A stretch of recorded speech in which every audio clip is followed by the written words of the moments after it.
খেয়াল করো, কার্বক্সিলিক অ্যাসিডের মধ্যে সম্পৃক্ত এবং অসম্পৃক্ত এই দুইটা জিনিস জানতে হবে। এখন দেখো এই কার্বক্সিলিক অ্যাসিডের কার্যকরী মূলক কি আগে সেটা জেনে আসি। এটা হলো COOH, এটা হলো কার্বক্সিলিক অ্যাসিডের কার্যকরী মূলক। এই কার্বক্সিলিক অ্যাসিডের মানে কার্বক্সিলিক অ্যাসিড থেকে কি কি পাওয়া যায় এগুলাকে বলা হয় কার্বক্সিলিক অ্যাসিডের জাতক। কার্বক্সিলিক অ্যাসিডের জাতক হলো RCOOR, এটা হলো স্টার। তারপর দেখো আছে অ্যাসিড অ্যানহাইড্রেট RC, আচ্ছা অ্যাসিড অ্যানহাইড্রেটের সংকেত দরকার নাই, শুধু নামটা মনে রাখো, এটা একবারও আসে নাই। শুধু অ্যাসিড অ্যানহাইড্রেট নামটা মনে রাখো।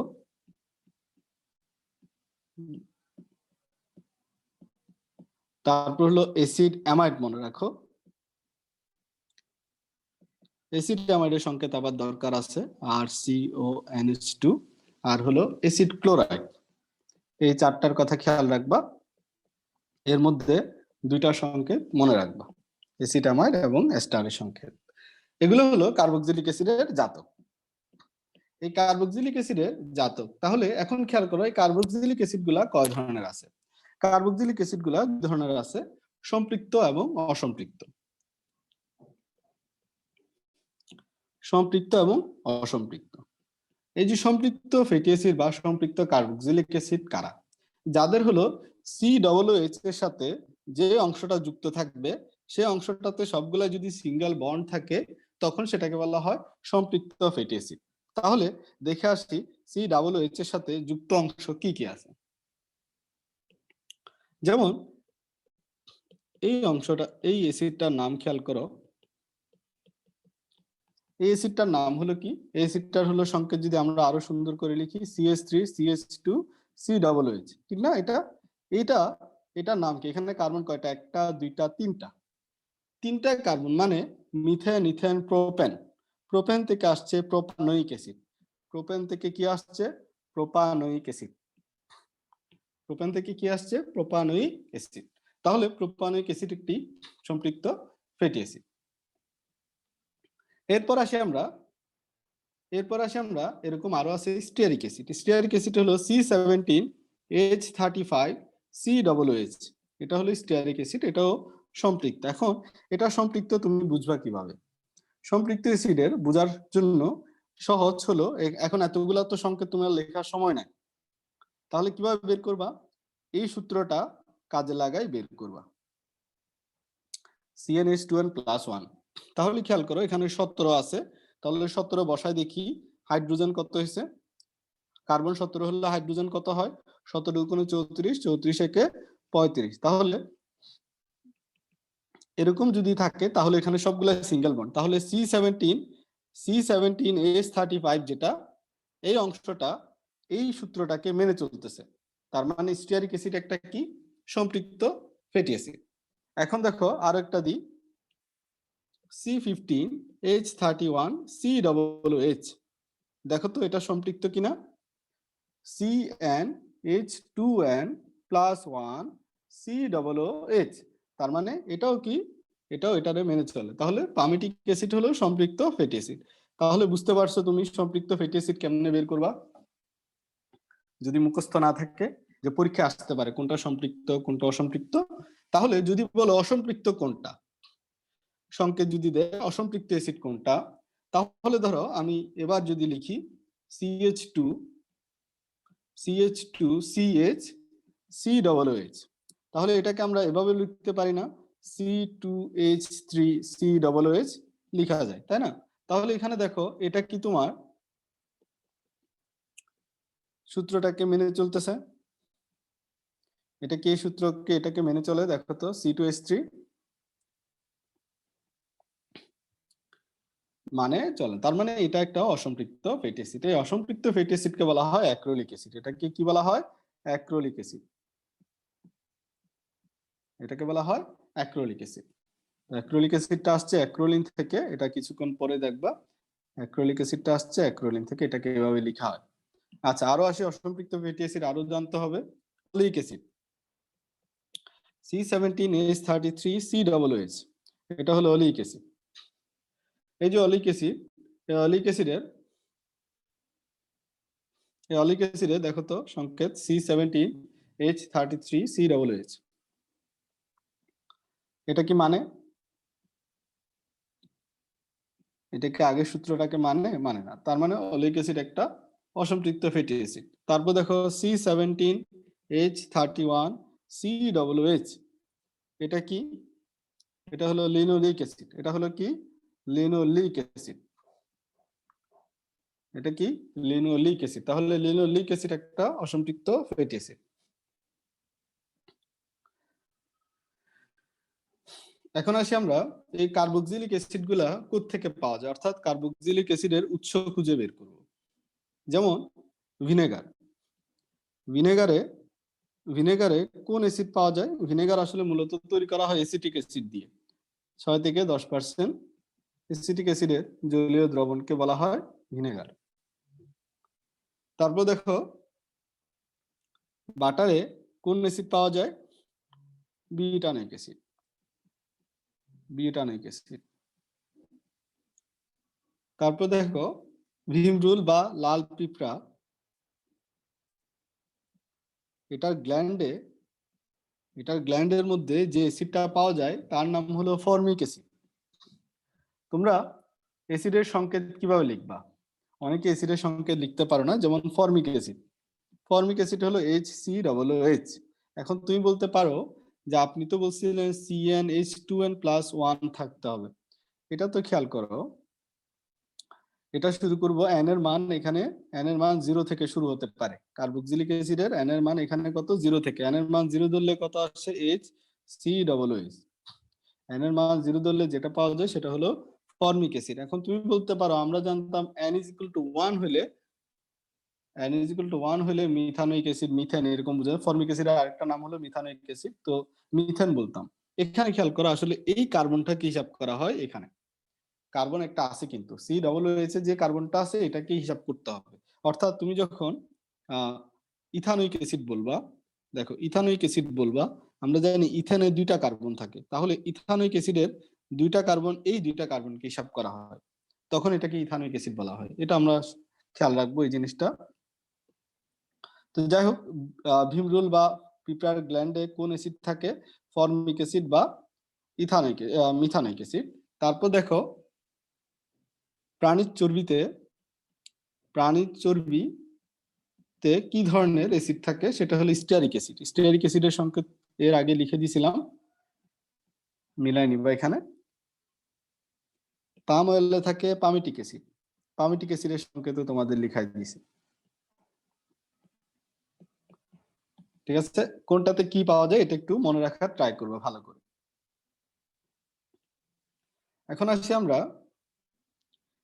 আমরা অ্যাসিড, কার্বক্সিলিক অ্যাসিড শনাক্তকরণ করব কিভাবে? কার্বক্সিলিক অ্যাসিড শনাক্তকরণের জন্য যে জিনিসটা নিতে হবে সেটা হলো 5% সোডিয়াম বাইকার্বনেট। 5% সোডিয়াম বাইকার্বনেট যদি কার্বক্সিলিক অ্যাসিডের মধ্যে ঢেলে দেওয়া হয়, তখন যেই জিনিসটা হয় সেটা হলো কার্বন ডাইঅক্সাইডের বুদবুদ সৃষ্টি হয়। তোমরা অনেকেই দেখছো যে কোকা-কোলা খুললেই সেখান থেকে কি একটা বুদবুদ সৃষ্টি হয় না? সেটা হলো কার্বন ডাইঅক্সাইডের বুদবুদ। এই কার্বন ডাইঅক্সাইডের বুদবুদ সৃষ্টি হলে তাহলে পাত্রে কি আছে? অ্যাসিড আছে, কার্বক্সিলিক অ্যাসিড আছে। তাহলে এখান থেকে একটা জিনিস লিখে রাখো, অ্যাসিড শনাক্তকরণের জন্য, যে কোনো অ্যাসিড শনাক্তকরণের জন্য আমরা কোন দ্রবণটা ইউজ করাটা বুদ্ধিমানের কাজ? 5% সোডিয়াম বাইকার্বনেট। এখানে খেয়াল রাখো 5% সোডিয়াম বাইকার্বনেট যেটা আছে, এটা হলো আমরা আরো কোথায় ইউজ করছিলাম মনে আছে? ত্বকে যদি কি বলছিলাম? ত্বকে যদি কি পড়ে, ত্বকে যদি অ্যাসিড পড়ে তখন আমরা কি দিব বলছিলাম? 5% সোডিয়াম বাইকার্বনেট দিব বলছিলাম। আচ্ছা, অ্যাসিডের আরেকটা পরীক্ষা হলো, অ্যাসিড হলো নীল লিটমাসকে কি কালার করে? অ্যাসিড নীল লিটমাসের কালার কি করে দেয়? অ্যাসিড হলো নীল লিটমাসকে লাল করে দেয়। অ্যাসিড কি করে? নীল লিটমাসকে লাল করে। ঠিক আছে, অ্যাসিড হলো নীল লিটমাসকে লাল করে, মনে থাকবে। আচ্ছা, এখন আসি আমরা এই কার্বক্সিলিক অ্যাসিডের কার্বক্সিল মূলকের দিকে। কার্বক্সিলিক অ্যাসিডের দেখো মূলকটার দিকে যদি খেয়াল করি, কার্বক্সিলিক অ্যাসিডের এই মূলকে একটা কি মূলক আছে দেখো তো, এখানে একটা কার্বনিল মূলক আছে। এখানে কি আছে? কার্বনিল মূলক আছে। তাহলে আমরা জানি কার্বনিল মূলকের বৈশিষ্ট্যমূলক বিক্রিয়া কি, গত ক্লাসে বলা হয়েছে না? কার্বনিল মূলকের বৈশিষ্ট্যমূলক বিক্রিয়া হলো নিউক্লিওফিলিক সংযোজন। নিউক্লিওফিলিক সংযোজন। কিন্তু এখানে হলো সমস্যাটা কোন জায়গায়? এখানে হলো এই কার্বক্সিলিক মূলক যেটা আছে সেটা হলো নিউক্লিওফিলিক সংযোজন বিক্রিয়া দেয় না। তাহলে এই কার্বনিল মূলকটা কি দেয়? কার্বক্সিলিক মূলকের এই যে কার্বনিল অংশটা, এটা কি দেয়? এটা হলো নিউক্লিওফিলিক প্রতিস্থাপন বিক্রিয়া দেয়। এটা নিউক্লিওফিলিক কোন বিক্রিয়া দেয়? প্রতিস্থাপন বিক্রিয়া দেয়। তাহলে কার্বনিল মূলকের সাধারণ যে নিয়মটা সেটা হলো এটার ক্ষেত্রে কি ব্যতিক্রম, মনে থাকবে।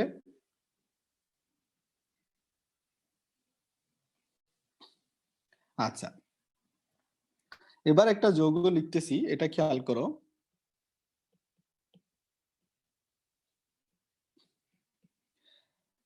এই যে অংশটা, এটাকে আমরা দুইটা ভাগে ভাগ করি।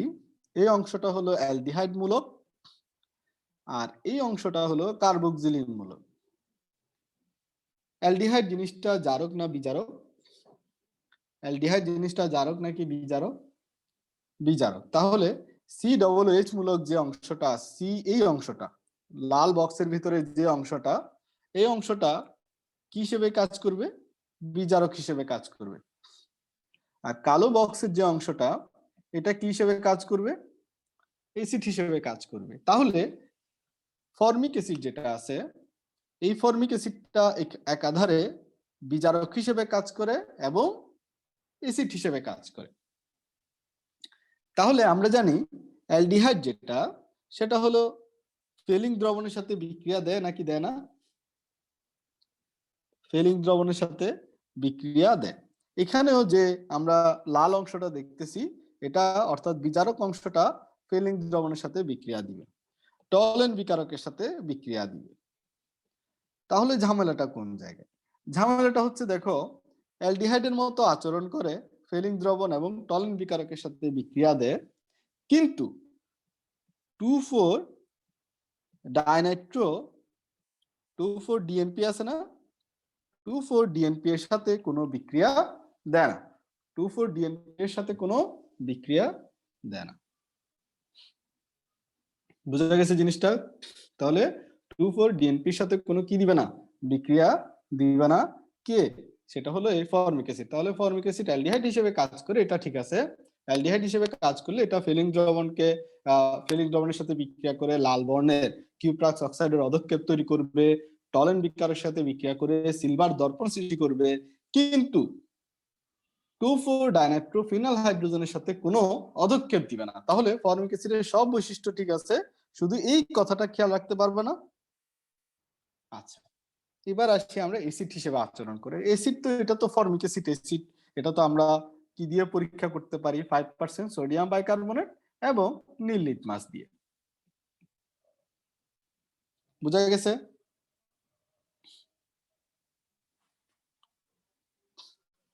এখন আসি আমরা এই যে কার্বক্সিলিক অ্যাসিড যেগুলো আছে, যেমন ফর্মিক অ্যাসিড, অ্যাসিটিক অ্যাসিড, এই দুইটা অ্যাসিড আমরা একটু লিখে ফেলি। ফর্মিক অ্যাসিড, অ্যাসিটিক অ্যাসিড, এই দুইটা অ্যাসিডের মধ্যে আমরা যে জিনিসটা দেখব সেটা হলো কে এর মান। আমরা জানি কে এর মান যার যত বেশি, সেই অ্যাসিডটা তত বেশি শক্তিশালী। ফর্মিক অ্যাসিডের কে এর মান হলো 1.8 ইন্টু 10⁻⁻⁴, আর এটার কে এর মান হলো 1.8 ইন্টু 10⁻⁻⁵। এটার হলো পিকে এর মান হলো 3.74, এটার পিকে এর মান হলো 4.74। আমরা জানি কে এর মান এই দুইটার মধ্যে কোনটা বড়? এটা হলো বড়, যদিও 10⁻⁻⁴, কিন্তু এটা কিন্তু বড়। তাহলে কে এর মান যত বেশি হবে সেই অ্যাসিড তত শক্তিশালী। তার মানে কি এই দুইটার মধ্যে কে বেশি শক্তিশালী? অবশ্যই ফর্মিক অ্যাসিড বেশি শক্তিশালী। এখন আসি ইথানোয়িক অ্যাসিডের মধ্যে, তাহলে ইথানোয়িক অ্যাসিডটা একটু কম শক্তিশালী। ইথানোয়িক অ্যাসিডের মধ্যে এবার আসি আমরা ইথানোয়িক অ্যাসিড এবং ক্লোরোইথানোয়িক অ্যাসিড, এই দুটার মধ্যে কে অধিক শক্তিশালী। মনে রাখবা ক্লোরিন যেটা, এই ক্লোরিন যখন অ্যাড হবে, ক্লোরিন যে যৌগটা, ক্লোরিন যেটা যখন যৌগ অ্যাসিটিক অ্যাসিডে অ্যাড হবে তখন হলো কি হয়, অ্যাসিটিক অ্যাসিডটা থেকে সহজে, অর্থাৎ ক্লোরোইথানোয়িক অ্যাসিড থেকে সহজে হাইড্রোজেন প্লাস বা প্রোটন তৈরি করা সম্ভব। তাহলে আমরা জানি যে যত সহজে প্রোটন তৈরি করতে পারে সে তত বেশি কি শক্তিশালী অ্যাসিড। এটাকে আরো লম্বা করে বলতে পারি, কিন্তু আমি তোমাদের যেটা সহজে মনে রাখার জন্য বলতেছি এটা বলো। তাহলে চিন্তা করো, ক্লোরিন যত যুক্ত হবে অ্যাসিটিক অ্যাসিডটা তোমার কি করা সহজ হবে, অ্যাসিটিক অ্যাসিডটার তত প্রোটন তৈরি করা সহজ হবে। দেখো এই যৌগটা আমরা একবার লিখে ফেলতেছি।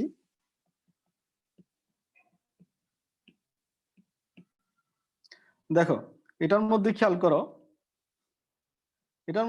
করো, ক্লোরিন যখন একটা অ্যাড হয় তখন হলো এখান থেকে সহজে প্রোটন ত্যাগ করাটা সহজ। তার মানে ক্লোরোইথানোয়িক অ্যাসিডের শক্তি ইথানোয়িক অ্যাসিডের চেয়ে ক্লোরোইথানোয়িক অ্যাসিডের শক্তি কি হবে, বেশি হবে। এখন চিন্তা করো যদি ক্লোরিন একটা জায়গায় দুইটা যুক্ত হয়, তাহলে ক্লোরিন একটা চেয়ে দুইটার শক্তি কি বেশি হবে না কম হবে? দুইটা ক্লোরিন অ্যাড হলে অ্যাসিডটা কি আরো শক্তিশালী হবে না? আরো বেশি শক্তিশালী হবে। অর্থাৎ ক্লোরিন যত অ্যাড হইতে থাকবে শক্তিমাত্রা তত বাড়তে থাকবে। মনে রাখবা একটা ক্লোরো ইথানোয়িক অ্যাসিড বা অ্যাসিটিক অ্যাসিড, একটা অ্যাসিটিক অ্যাসিডের চেয়ে ক্লোরো ইথানোয়িক অ্যাসিড বা ক্লোরো অ্যাসিটিক অ্যাসিডের চেয়ে 80 গুণ অধিক শক্তিশালী। কত গুণ অধিক শক্তিশালী? 80 গুণ অধিক শক্তিশালী। মনে থাকবে কথাটা। এই ইথানোয়িক অ্যাসিডের প্রায় বিভিন্ন ধরনের বিক্রিয়া পাওয়া যায়। ইথানোয়িক অ্যাসিডের মধ্যে 5 ধরনের বিক্রিয়া দেখা যায়, বা কার্বক্সিলিক অ্যাসিড গুলা 5 ধরনের বিক্রিয়া পাওয়া যায়। কার্বক্সিলিক অ্যাসিডের কয় ধরনের বিক্রিয়া পাওয়া যায়? 5 ধরনের বিক্রিয়া দেখা যায়। এই 5 ধরনের বিক্রিয়ার মধ্যে কি কি আছে? হাইড্রোজেন প্রতিস্থাপন, হাইড্রক্সিল প্রতিস্থাপন, কার্বনিল মূলকের বিক্রিয়া, কার্বক্সিল মূলকের বিক্রিয়া এবং অ্যালকাইল মূলকের প্রতিস্থাপন।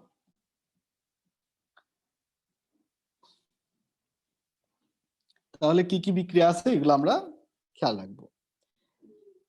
এখন আসি আমরা কিছু ডাইকার্বক্সিলিক অ্যাসিডের উদাহরণ দেখি। ডাইকার্বক্সিলিক অ্যাসিড মানে কি? দেখো দুইটা কার্বক্সিল মূলক থাকলে তখন সেটাকে বলা হয় ডাইকার্বক্সিলিক অ্যাসিড। এটা একটা ডাইকার্বক্সিলিক অ্যাসিড, এটার নাম আমরা সবাই জানি। যারা জানি না তারা জেনে নিলাম, সেটা হলো অক্সালিক অ্যাসিড। এটার নাম কি? Oxalic acid. এরকম দুইটা কার্বক্সিল মূলক আছে, এই ধরনের অ্যাসিড গুলোকে বলা হয় dicarboxylic acid. Oxalic acid, phthalic acid, malonic acid, succinic acid, tartaric acid. মনে থাকবে। এখন আসি পলিকার্বক্সিলিক অ্যাসিড। পলিকার্বক্সিলিক অ্যাসিডের মধ্যে কি আছে? পলিকার্বক্সিলিক অ্যাসিডের মধ্যে কি আছে?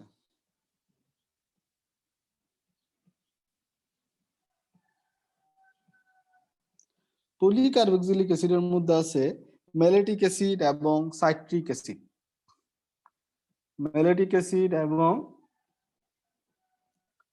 সাইট্রিক অ্যাসিড, এটা হলো পলিকার্বক্সিলিক অ্যাসিড। মনে থাকবে।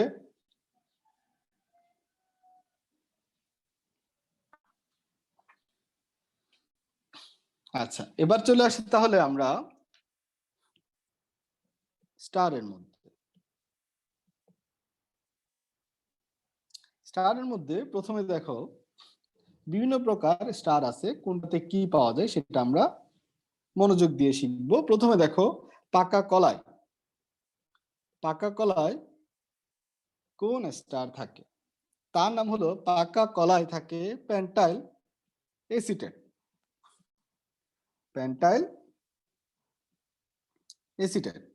এখন এই পেন্টাইল এসিটেট সংকেতটা কিভাবে মনে রাখবো? প্রথমে আমরা এসিটিক অ্যাসিড, এসিটেটটা আসছে এসিটিক অ্যাসিড থেকে। এসিটিক অ্যাসিডের সংকেত আমরা সবাই পারার কথা, CH3COOH। এটা হলো প্রথম এসিটিক অ্যাসিডটা সংকেত লিখে ফেললাম। এবার আসি পেন্টাইল মূলক।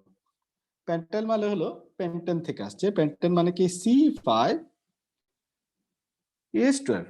তো এখান থেকে যদি আমরা একটা হাইড্রোজেন মাইনাস করি তাহলে C5H11 যেটা হচ্ছে সেটাই হলো আমার কি পেন্টাইল মূলক। এই 12 থেকে যদি আমরা একটা হাইড্রোজেন মাইনাস করে দিই তাহলে কি থাকে? 11 থাকে না? এই 11টা হলো অর্থাৎ C5H11 যেটা আছে, এই H11 এবং C5 এই অংশটা হলো পেন্টাইল মূলক। তাহলে এই পেন্টাইল মূলক এসে কোথায় যুক্ত হবে? এই জায়গায় এসে যুক্ত হবে। এই জায়গায় এসে, এই জায়গায় এসে যুক্ত হওয়ার জন্য হাইড্রোজেনটাকে অপসারণ করতে হবে। অপসারিত জায়গায় কি এসে যুক্ত হচ্ছে? C5H11। তাহলে হয়ে গেল পেন্টাইল এসিটেট, যার আরেক নাম হলো অ্যামাইল এসিটেট। যার আরেক নাম কি? Amyl acetate. তাহলে পেন্টাইল এসিটেট বা অ্যামাইল এসিটেট কোথায় পাওয়া যায়? পাকা কলায়। এখন আসি পাকা কমলা। ঠিক আছে, পাকা কমলা। পাকা কমলা হলো, পাকা কমলার সংকেত কি? পাকা কমলার সংকেতে যাওয়ার আগে আগে নামটা জেনে আসি। সংকেত হলো, যেটা রাসায়নিক নাম সেটা হলো অক্টাইল এসিটেট। অক্টাইল এসিটেট। এখানে খেয়াল করো, আবারও এসিটিক অ্যাসিড লিখবো। এসিটিক অ্যাসিড লিখে ফেলবো CH3COOH। এই H অংশটাকে বাদ দিয়ে বসবে অক্টাইল। এই যে অক্টাইল মূলক যেটা, অক্টাইল মূলক যেটা, এই অক্টাইলের সংকেত কি? অক্টাইল মানে কার্বন 8টা, অক্টেন থেকে আসছে। অক্টেন দেখো CnH2n+1, এটাই হলো অক্টাইল মূলক। তাহলে অক্টাইল মূলকে n এর জায়গায় কত বসাবো? 8। n এর জায়গায় যদি 8 বসায় তাহলে কি দাঁড়াচ্ছে? n এর জায়গায় যদি 8 বসায় এখানে হবে হলো 2 × 8, তাহলে কত হচ্ছে? C8H17। তাহলে এখানে C8H কত? 17। এই অংশটা কোথায় গিয়ে বসবে? এই জায়গায় গিয়ে বসবে। তাহলে হয়ে যাবে অক্টাইল এসিটেট। এখন আসি আমরা, খেয়াল করো কলায় কোনটা থাকে, কমলায় কোনটা থাকে। এখন যদি বাজারে কিনতে যাও প্রায় দেখা যায় প্রতিটি কলার দাম কত টাকা? 5 টাকা। আর কমলা হলো ডজন হলো এখন 100 টাকা করে সেল হয়। তার মানে প্রতিটার দাম পরে কত টাকা? প্রায় 8 টাকা। তাহলে মনে রাখবা কমলার দাম 8 টাকা আর কলার দাম হলো 5 টাকা। তাহলে 8 দিয়ে মনে রাখবা অক্টাইল, 5 দিয়ে মনে রাখবা পেন্টাইল। মনে থাকবে? এখন আসি মনে রাখবা একটা লাইন, এটা হলো আনারস জিনিসটা হলো দেখতে সুন্দর। আমরা আগে কমলা সুন্দরী পড়তাম, আজকে থেকে পড়বো আনারস সুন্দরী। আর জেসমিন নামের মেয়েগুলার মনে কি থাকে? ভেজাল থাকে। জেসমিন নামের মেয়েগুলার মনে কি থাকে? ভেজাল থাকে। এই দুইটা লাইন আমরা মনে রাখি। এখন আসি আনারস, কারণ নাম কি জেসমিন আছে? না থাকলে বাঁচি। দেখো সুন্দরী শব্দটা আসছে বিউটি থেকে, বিউটি থেকে। এই বিউটি শব্দটা এখানে আমরা কাজে লাগাবো। দেখো আনারসে কোন ধরনের স্টার থাকে? Butyl butyrate, butyl butyrate, butyl butyrate. এই যে বিউটাইল বিউটারের, এই যে বিউটাইল বিউটারের, এখানে খেয়াল করো বিউটাইল বিউটারের, এই বিউটারের শব্দটা আসছে কোন অ্যাসিড থেকে? বিউটানোয়িক অ্যাসিড থেকে। বিউটানোয়িক অ্যাসিড মানে কয় কার্বন? 4 কার্বন। তাহলে আগে 4 কার্বনের বিউটানোয়িক অ্যাসিড, 4 কার্বনের মধ্যে আগে COOH বসাই ফেলি, তাহলে আমার হাতে আর 3 কার্বন আছে। এই 3 কার্বন বসাইলাম, 3 কার্বন মানে C3H7। আমরা এসিডের সংকেত কিভাবে বের করব এটা অলরেডি শিখাই দিছি। তাহলে বিউটাইল, বিউটারের শব্দটা আসছে, বিউটারের শব্দটা আসছে বিউটানোইক অ্যাসিড থেকে। তাহলে আগে আমি বিউটানোইক অ্যাসিডটা লিখে ফেললাম। বিউটানোইক অ্যাসিড লেখার পরে যে কাজটা হচ্ছে সেটা হলো এখানে একটা হাইড্রোজেন দেখা যাচ্ছে। এই হাইড্রোজেনটাকে অপসারণ করতে হবে বিউটাইল মূলক দিয়ে। বিউটাইল মূলক মানে কার্বন হলো 4টা, তাহলে হাইড্রোজেন হবে কয়টা? হাইড্রোজেন কয়টা হবে? 9টা। ভেরি গুড, হাইড্রোজেন হবে 9টা। তাহলে এই জায়গায় তোমার কি হবে? C4H9। তাহলে কি হয়ে গেল? বিউটাইল বিউটারেট পেয়ে গেলাম। তাহলে আনারসের মধ্যে কোন স্টার থাকে? বিউটাইল বিউটারেট স্টার থাকে। এবার আসি আমরা জেসমিনকে নিয়ে। জেসমিন বললাম, জেসমিনের মনে ভেজাল থাকে, তাই না? তাহলে এই ভেজাল শব্দটা আসছে মনে রাখার জন্য যে বেনজাইল, বেনজাইল এসিটেট থাকে। এখানে কি? বেনজাইল এসিটেট থাকবে। তো এখন বেনজাইল মূলক কি? এটা হলো বেনজাইল মূলক, তাই না? এই যে বেনজাইল মূলক, এটা হলো বেনজাইল মূলক। এই বেনজাইল মূলক অংশটা তোমার অ্যাসিটিক অ্যাসিডের সাথে এসে যুক্ত হবে। অ্যাসিটিক অ্যাসিডের সংকেত হলো CH3COOH। এই যে COOH অংশটা, এই অংশটা বেনজাইল মূলক দ্বারা প্রতিস্থাপিত হবে। এই যে তোমরা এটা দেখতেছো, এটা চক্রটা হলো, এই চক্রটা কি? এই চক্রটার সংকেত হলো C6H5, আর এখানে একটা CH2 আছে আর খালি হাত। তাহলে এই হাইড্রোজেন অংশটা এটাই প্রতিস্থাপন করবে। তাহলে প্রতিস্থাপন করলে আমরা এখানে কি পাচ্ছি? CH2 C6H5। তাহলে এটাই হলো বেনজাইল এসিটেট। এবার আসি আমরা নাশপাতি।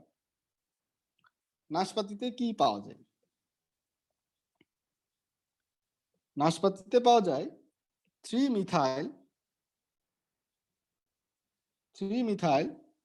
Butyl acetate.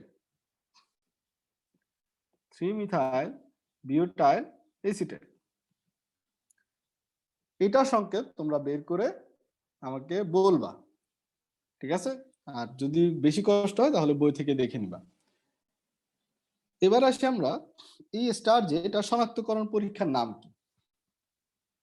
স্টার শনাক্তকরণ পরীক্ষার নাম হলো ফেরিক হাইড্রামিড পরীক্ষা। ফেরিক হাইড্রামিড পরীক্ষা। এই যে ফেরিক হাইড্রামিড পরীক্ষা, খেয়াল করো, ফেরিক হাইড্রামিড পরীক্ষা, এখান থেকে তোমার বেশি কিছু শিখতে হবে না, শুধু খেয়াল রাখবা এটার অধক্ষেপটা কি বর্ণের হয়। এটার অধক্ষেপটা হয় লালচে বাদামি বর্ণের। অর্থাৎ স্টার শনাক্তকরণ পরীক্ষায় যে অধক্ষেপটা উৎপন্ন হবে সেটার বর্ণটা মনে রাখলে হবে লালচে বাদামি বর্ণের।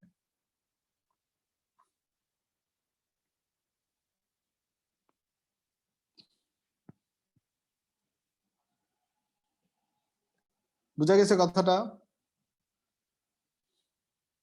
এখন তোমাদেরকে একটা জিনিস বলতেছি, সেটা হলো তোমরা সবাই 304 নাম্বার বা 3 নাম্বার পৃষ্ঠায় যাও। 304 নাম্বার পৃষ্ঠায় যাও। দেখো এখানে কিছু কথা আছে যে ব্যবহারিক, নতুন বই 304 নাম্বার পৃষ্ঠায় যাও, ব্যবহারিক অংশে গেছো সবাই?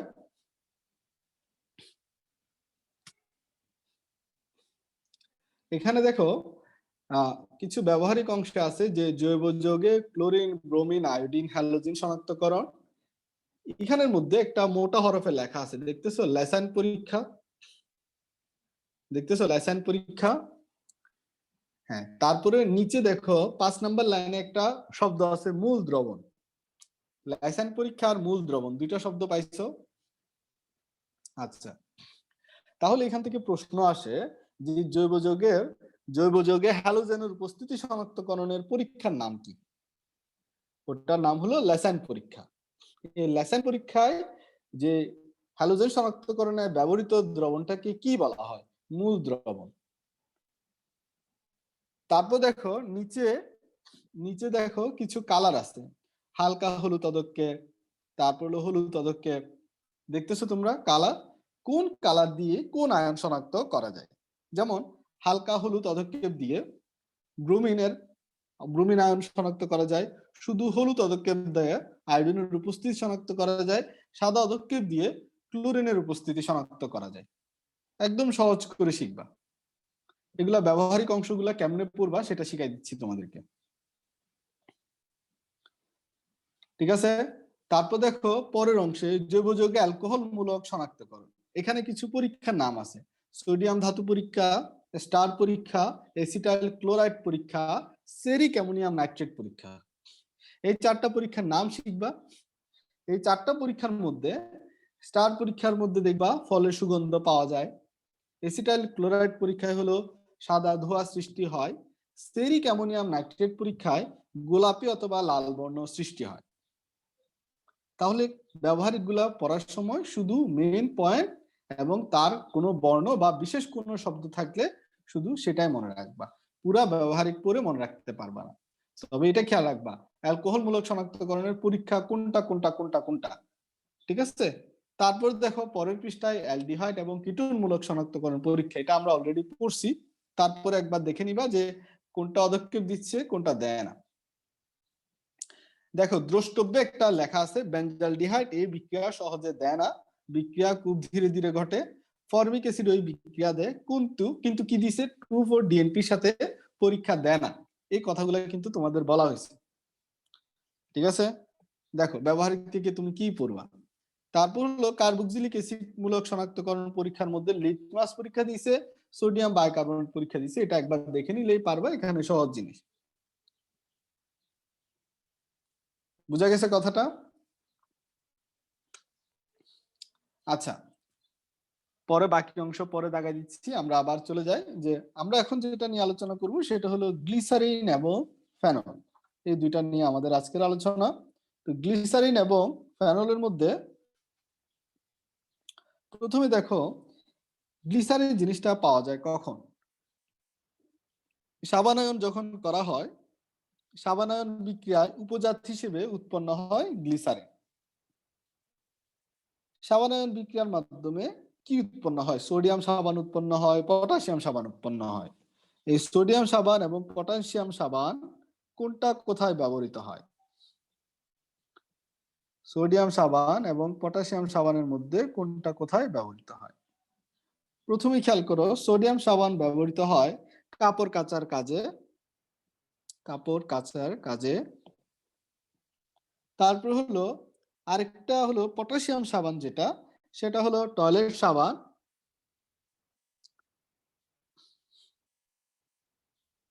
টয়লেট সাবান,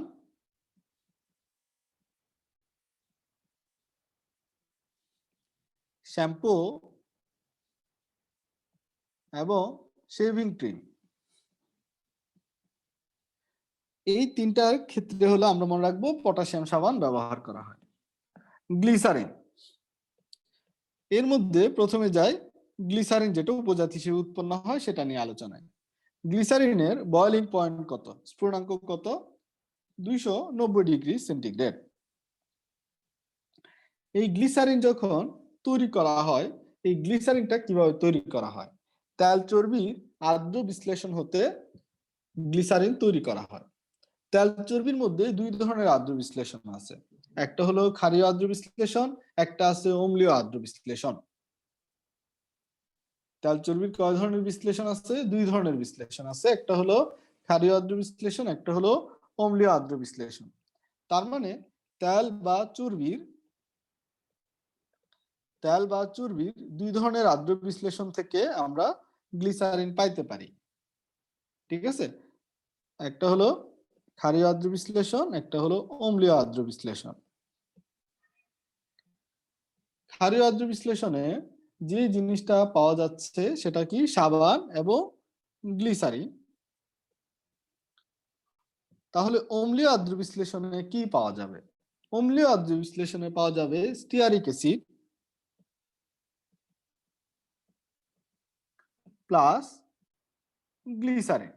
তার মানে কি? গ্লিসারিন দুই জায়গায় হলো উপজাত হিসেবে উৎপন্ন হচ্ছে। এছাড়াও প্রোপিন থেকে, আধুনিক যে সংশ্লেষণ পদ্ধতি সেটাতে কি করা হয়? প্রোপিন থেকে সরাসরি গ্লিসারিনের উৎপাদন করা হয়। এখন ক্ষারীয় আর্দ্র বিশ্লেষণ কি আর অম্লীয় আর্দ্র বিশ্লেষণ কি? ক্ষারীয় আর্দ্র বিশ্লেষণ মানে সোডিয়াম হাইড্রোক্সাইড দিয়ে আর্দ্র বিশ্লেষণ, সোডিয়াম হাইড্রোক্সাইডের দ্রবণ দিয়ে। আর অম্লীয় আর্দ্র বিশ্লেষণ মানে হলো সালফিউরিক অ্যাসিড বা হাইড্রোক্লোরিক অ্যাসিডের লঘু দ্রবণ দিয়ে আর্দ্র বিশ্লেষণ।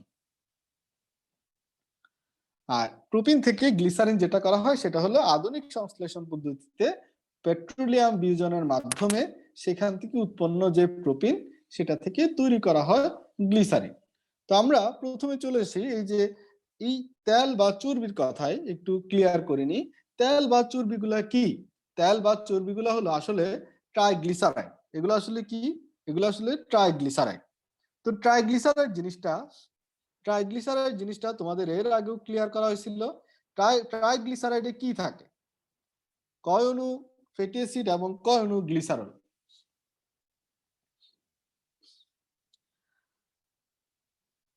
তিন অণু ফ্যাটি অ্যাসিড এবং এক অণু গ্লিসারল। ভেরি গুড, এক অণু গ্লিসারল। তিন অণু ফ্যাটি অ্যাসিড এবং এক অণু গ্লিসারল, এটাকে বলা হয় ট্রাইগ্লিসারাইড। এই ট্রাইগ্লিসারাইডের মধ্যে দেখো, যারা আগে মনোযোগ দিয়ে পড়ছো তারা জানার কথা, সম্পৃক্ত এবং অসম্পৃক্ত দুই ধরনের আছে বলছিলাম না? সম্পৃক্ত এবং অসম্পৃক্ত। এর মধ্যে সম্পৃক্ত ট্রাইগ্লিসারাইড যারা, তারা কি হয়, কঠিন নাকি তরল? সম্পৃক্ত ট্রাইগ্লিসারাইড যারা, তারা হয় কঠিন। কঠিন মানে চর্বি। আর অসম্পৃক্ত ট্রাইগ্লিসারাইড মানে হলো কি, তেল। অসম্পৃক্ত ট্রাইগ্লিসারাইড মানে হলো তেল। এখন এই সম্পৃক্ত ফ্যাটি অ্যাসিড বা সম্পৃক্ত ট্রাইগ্লিসারাইডের উদাহরণ কি? সম্পৃক্ত ট্রাইগ্লিসারাইডের উদাহরণ কি? সেটা হলো আমাদের চর্বি। তাহলে এই চর্বির গলনাঙ্ক, চর্বি এবং তেলের মধ্যে কোনটা গলনাঙ্ক বেশি বলছিলাম? মনে আছে তোমাদেরকে? চর্বি এবং তেলের মধ্যে অবশ্যই চর্বির গলনাঙ্ক বেশি, 20 ডিগ্রি সেন্টিগ্রেডের বেশি, এবং এটার মান বলছিলাম 70 ডিগ্রি সেন্টিগ্রেড। এটার মান বলছিলাম কত? 70 ডিগ্রি সেন্টিগ্রেড। আর তেলের গলনাঙ্ক 20 ডিগ্রি সেলসিয়াসের কম হয়, এটার মান বলছিলাম প্রায় কত? 5 ডিগ্রির আশেপাশে থাকে। ঠিক আছে? আচ্ছা, এখন খেয়াল করো, এখানে একটা শব্দ দেখতেছি গ্লিসারল। এই গ্লিসারল এবং ফ্যাটি অ্যাসিড, তাহলে আমরা এই ট্রাইগ্লিসারাইড গুলা থেকে আমরা কি পাচ্ছি? সাবানয়ন প্রক্রিয়ায় গ্লিসারিন পাচ্ছি। সো আমাদের এখন যে জানাটা লাগতেছে সেটা হলো গ্লিসারিন যে জিনিসটা, সেটা আসলে কি? সংকেতটা একটু দেখে নি। গ্লিসারিনের সংকেত হলো, দেখো, গ্লিসারিনে কিন্তু 3টা কার্বন আমরা আগে লিখে ফেলবো। 3টা কার্বন লিখে ফেললাম। এবার দেখো, এগুলার হাত আছে, 4টা করে হাত আছে, 4টা করে হাত দিয়ে দিলাম। এই কার্বনে 2টা হাইড্রোজেন, এই কার্বনে 1টা হাইড্রোজেন, এই কার্বনে 2টা হাইড্রোজেন, আর বাকি যে 3টা হাত আছে, এই 3টা হাতে 3টা হাইড্রোক্সিল মূলক। তার মানে তোমার গ্লিসারিন হলো একটা ট্রায়ল। গ্লিসারিন একটা কি? ট্রায়ল। ট্রাই কেন? 3টা অ্যালকোহল মূলক আছে, এই জন্য এটাকে বলা হয় ট্রায়ল। এই গ্লিসারিনটা আমরা সাবানয়ন প্রক্রিয়ায় উপজাত হিসেবে উৎপন্ন হবে। এই যে উপজাত হিসেবে যে গ্লিসারিনটা পাবো, উপজাত হিসেবে যে গ্লিসারিনটা পাবো, সেটা আসলে কতটুকু? দেখো, এই যে উপজাত প্রক্রিয়ায় যে গ্লিসারিনটা, স্টিয়ারিক অ্যাসিডের সাথে যে গ্লিসারিনটা পাওয়া যাবে, সেটার পরিমাণ খুবই কম। সেই গ্লিসারিনের পরিমাণ থাকবে মাত্র 3 থেকে 5% গ্লিসারিন পাওয়া যায়। তাহলে এই গ্লিসারিনের মিশ্রণে বাকি যে উপাদানগুলো থাকবে সেগুলো হলো অপদ্রব্য। এই অপদ্রব্য সহ 3 থেকে 5% গ্লিসারিনকে বলা হয় স্প্যান লাইক। স্প্যান লাইকে যদি ফিটকিরি দিয়ে, ফিটকিরি মানে পটাশিয়াম, ফিটকিরির সংকেত সবাই জানো হয়তো, পটাশিয়াম সালফেট, অ্যালুমিনিয়াম সালফেট এবং 24 অণু পানি। স্প্যান লাই, এই ফিটকিরি দিয়ে যখন স্প্যান লাইটাকে বারবার পরিশ্রুত করা হয়, তখন নিম্নচাপ পাতনের মাধ্যমে স্প্যান লাই থেকে কোন পাতন? নিম্নচাপ পাতন। নিম্নচাপ পাতনের মাধ্যমে 80% গ্লিসারিন পাওয়া যায়। কত পার্সেন্ট গ্লিসারিন পাওয়া যায়? 80% গ্লিসারিন পাওয়া যায়। এই গ্লিসারিনের আপেক্ষিক গুরুত্ব 1.26। গ্লিসারিনের আপেক্ষিক গুরুত্ব কত? 1.26। তাহলে গ্লিসারিন কি পানিতে ভেসে থাকবে নাকি ডুবে যাবে? পানির চেয়ে ভারী নাকি হালকা? পানির চেয়ে ভারী, অর্থাৎ ডুবে যাবে। ওকে, ভেরি গুড। এখন আসছি এই যে গ্লিসারিন, এই গ্লিসারিন আমি কয়টা হাইড্রোক্সিল মূলক পাইছি বলতো?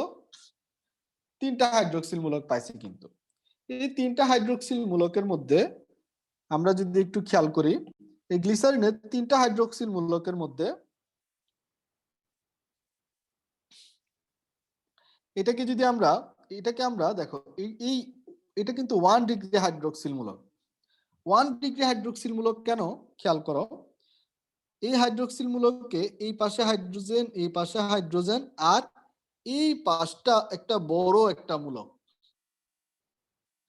তাহলে এখানে শুধুমাত্র, তাহলে এই জায়গাটায় আমরা এই পাশে যদি আমি আর দিয়ে দিই, এইচ দিয়ে দিই, এটা মনে রাখার জন্য সহজে, তাহলে এই কার্বনটা কত ডিগ্রি কার্বন, কত ডিগ্রি অ্যালকোহল, এটা বোঝা যাচ্ছে 1 ডিগ্রি। তাহলে সহজে বোঝা যাচ্ছে। তাহলে এবার আমি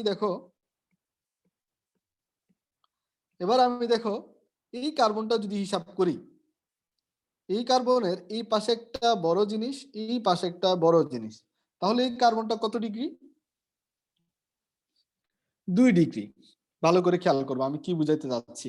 ঠিক আছে, এটা হলো 2 ডিগ্রি। ওকে,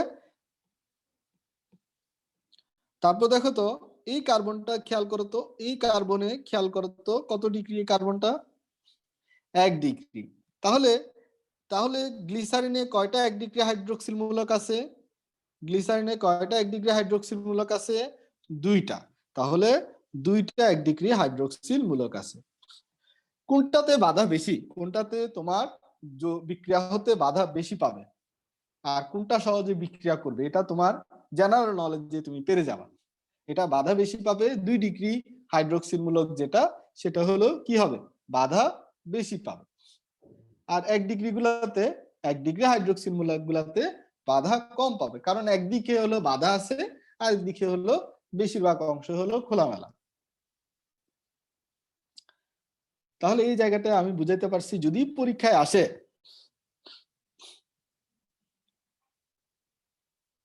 2 ডিগ্রি কেমনে হইলো, এতক্ষণ কি বুঝাইলাম? কিরে ভাই, এই অংশটা দেখো, এই কার্বনের এই পাশে একটা বড় মূলক, অর্থাৎ আরেকটা কার্বন আছে না এই পাশে, আর এই কার্বনের এই পাশে একটা কার্বন আছে। তাহলে এটা কয় ডিগ্রি হলো? দুই পাশে 2টা কার্বন আছে, বাকি সব কিছু ভুলে যাও, কয় ডিগ্রি হয়ে গেল?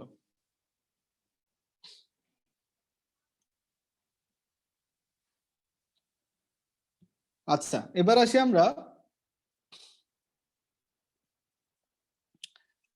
আমরা এই যে গ্লিসারিন শনাক্তকরণ, এই গ্লিসারিন যে শনাক্তকরণ, এটার হলো বিক্রিয়া আছে। একটা হলো অ্যাক্রোলিন টেস্ট, আর একটা হলো প্রতিস্থাপন বিক্রিয়া। এই যে বললাম এতক্ষণ যে কথাটা বুঝাইছি, এটা হলো প্রতিস্থাপন বিক্রিয়া বোঝানোর জন্য। প্রতিস্থাপন বিক্রিয়া করবো আমি কি দিয়ে? সোডিয়াম দিয়ে। তাহলে সোডিয়াম হলো কত ডিগ্রি হাইড্রোক্সিল মূলকগুলোর সাথে তোমার বিক্রিয়া করবে? 1 ডিগ্রি হাইড্রোক্সিল মূলকগুলোর সাথে বিক্রিয়া করবে। কিন্তু 2 ডিগ্রি যে হাইড্রোক্সিল মূলক যেটা আছে, সেটার সাথে সোডিয়াম ধাতু কি করবে না? বিক্রিয়া করবে না। কিভাবে? আমরা যদি আসি এবার অপসারণ বিক্রিয়া, এগুলা বিক্রিয়ার নাম মনে রাখবা। অপসারণ বিক্রিয়ার আরেক নাম হলো অ্যাক্রোলিন টেস্ট। এই অ্যাক্রোলিন টেস্টটা আসছে অ্যাক্রোলিন থেকে, আর সেই অ্যাক্রোলিন থেকে আসছিল অ্যাক্রোলিক অ্যাসিড। অ্যাক্রোলিক অ্যাসিড আমি পড়াইছি তোমাদের। তাহলে ওই অ্যাক্রোলিক অ্যাসিডটা আসছে অ্যাক্রোলিন থেকে। তাহলে এবার আসি আমরা অপসারণ বিক্রিয়াটা কি। তাহলে সংকেতে যেতে হবে আমাদেরকে। সংকেতে যদি আমরা যাই, এখানে সবগুলা হাইড্রোজেন দিয়ে দিই, এখানে দিয়ে দিলাম, আর হাইড্রোক্সিল মূলকগুলো দিয়ে দিলাম। হ্যাঁ, অপসারণ বিক্রিয়ায় কি অপসারিত হয়? অপসারণ বিক্রিয়ায় পানি অপসারিত হবে 2 অণু। কয় অণু পানি অপসারিত হবে? 2 অণু পানি অপসারিত হবে। তাহলে 2 অণু পানি অপসারণ করার জন্য আমাদের নিরোধক ব্যবহার করতে হবে। নিরোধক ব্যবহার করা হয় পটাশিয়াম হাইড্রোজেন সালফেট বা ফসফরাস পেন্টঅক্সাইড, এই দুইটার যে কোনো একটা ব্যবহার করা হয়। পটাশিয়াম হাইড্রোজেন সালফেট বা ফসফরাস পেন্টক্সাইড নিরোধক হিসেবে ব্যবহার করা হয়। করলে কি হয়, এখান থেকে 2 অণু পানি অপসারিত হবে। তাহলে পানি অপসারণ করার জন্য এইখান থেকে দেখো কি কি অপসারিত হচ্ছে, গোল করছি যেগুলা, সেই জায়গাগুলা থেকে এই অংশগুলো অপসারিত হলে 2 অণু পানি অপসারিত হয়। তাহলে প্রথম কার্বনে কি থাকে? প্রথম কার্বনে শুধু 2টা হাইড্রোজেন থাকে। পরের কার্বনে কি থাকে? শুধু একটা হাইড্রোজেন থাকে। পরের কার্বনে কি থাকে? CHO থাকে। তাহলে এই 3টা অংশকে যদি আমরা এবার করে ফেলি এভাবে, এটার সাথে যদি যুক্ত করি, তাহলে এই কার্বনের 2 হাত, এই কার্বনের কয় হাত গেল? 2 হাত গেল। তাহলে আরো 2 হাত বাকি আছে, এটার সাথে 2 হাত দিলাম। তাহলে এই CH2CHCHO এটাকে বলা হয় অ্যাক্রোলিন। তাহলে কয় অণু পানি অপসারিত হয়েছে? 2 অণু পানি অপসারিত হওয়ার পরে যে অংশটা পাইলাম সেটা হলো অ্যাক্রোলিন। এই অ্যাক্রোলিন হলো অ্যালডিহাইড। এটাকে যদি আমরা কি করি, অক্সিজেন সহ আবার ঝাঁকাই, তাহলে কি চলে আসবে? আমাদের অ্যাসিড চলে আসবে। কোন acid? Acrylic acid. Acrylic acid. এই যে অ্যাক্রোলিন উৎপন্ন হয়, এই অ্যাক্রোলিন দিয়ে আমরা বুঝতে পারি, অ্যাক্রোলিন টেস্ট দিয়ে আমরা বুঝতে পারি কি এটা গ্লিসারিন ছিল। তাহলে আমরা বুঝতে পারছি জিনিসটা।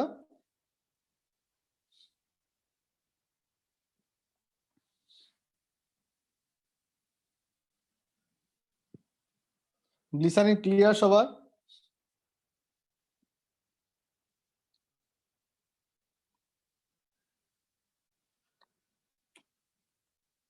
আচ্ছা, এবার গ্লিসারিনের কিছু বৈশিষ্ট্য লিখে ফেলি।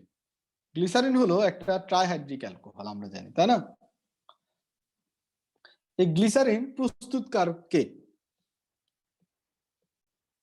আজকে কারা কারা পরে জয়েন করছো, কারা কারা রুটিন খেয়াল করো নাই?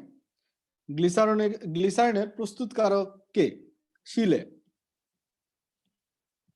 গ্লিসারিনের প্রস্তুতকারক হলো কে? শিলে।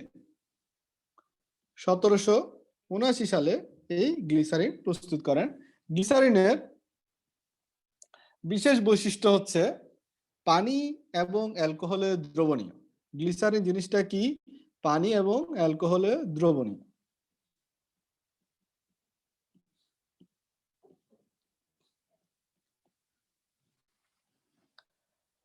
ইথার বা ক্লোরোফর্মে অদ্রবণীয়। ইথার বা ক্লোরোফর্মে অদ্রবণীয়। তোমাদের মধ্যে যারা যারা সিলেট মেডিকেলে চান্স পাবা, সিলেটে থাকবে আর কি, তারা তারা হলো ভবিষ্যতে আমার যেটা কোচিং এ এডমিশন প্রোগ্রাম, তারা তারা সেখানে পড়ানোর জন্য চাইলে, পড়াইতে চাইলে পড়াইতে পারবা, আমারে জানাবা। ইনশাল্লাহ ভবিষ্যতে যারা চান্স পাবা তোমাদের সুযোগ দেওয়া হবে। তো তোমরা আমাকে জানাবা, যা কারো ভবিষ্যতে এরকম ইচ্ছা থাকলে আর কি পড়ানোর। অনেক সময় অনেকের পড়ানোর ইচ্ছা থাকে, তো যাদের ইচ্ছা থাকবে আমারে জানাবো অবশ্যই।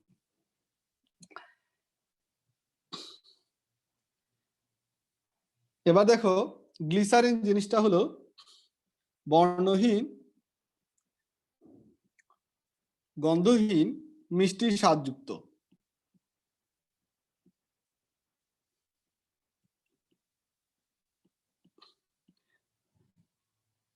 আর গ্লিসারিনের ক্ষেত্রে খেয়াল রাখবা, এই গ্লিসারিন জিনিসটা যখন তোমার তৈরি করা হয়, শিল্প উৎপাদন করা হয়, এই প্রোপিন থেকে সংশ্লেষণ পদ্ধতিতে করা হয়। এই কথাটা বারবার খেয়াল রাখবা, ঠিক আছে? এটা হলো কোন পদ্ধতিতে? সংশ্লেষণ পদ্ধতিতে প্রোপিন থেকে গ্লিসারিনটা আলাদা করা হয়। প্রায় 70% গ্লিসারিন কিন্তু আলাদা করা হয়। না, আমি আস্তে আস্তে আমার অবসরের টাইম চলে আসছে, তো আমি আস্তে আস্তে নতুন টিচার যারা আছে, যেমন এখন অনেকেই এই রাইসা, তারপর হলো হিমালয়, নদী, উর্মি, ওদেরকে আমার ভবিষ্যতে হলো নিয়োগ দেওয়ার খুব ইচ্ছা। ওরা অলরেডি পড়াচ্ছে, অনেক ভালো পড়ায়। তো তোমাদের মধ্যে যাদের ইচ্ছা তারা আমারে বলে দিবা। হ্যাঁ, নদী পড়ায়।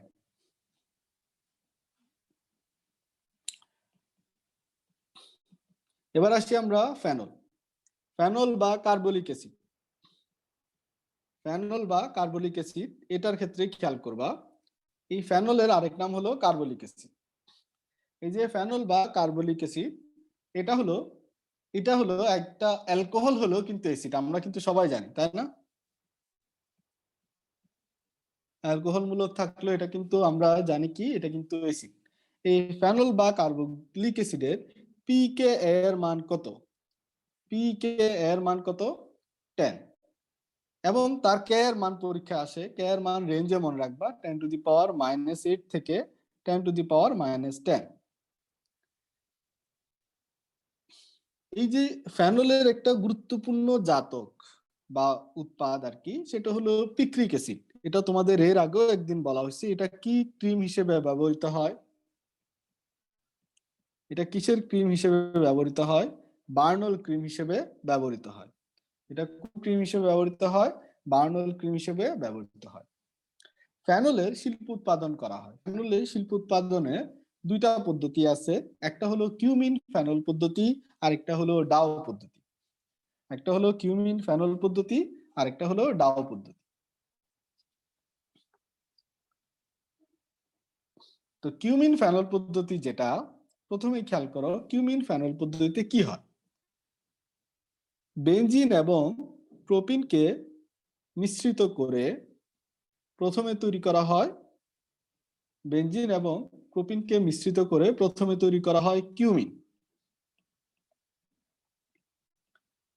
এই কিউমিনটা যদি তৈরি করা হয়, এই কিউমিন তৈরি করার জন্য টেম্পারেচার রাখা হয় 250°C, চাপ রাখা হয় 30 অ্যাটমসফিয়ার, এসিড রাখা হয় phosphoric acid H3PO4। Cumin, cumin শব্দটা আসছে দুইটা অক্ষর থেকে। কিউ হলো কপার থেকে, মিন আসছে ম্যাঙ্গানিজ থেকে, মনে রাখার জন্য।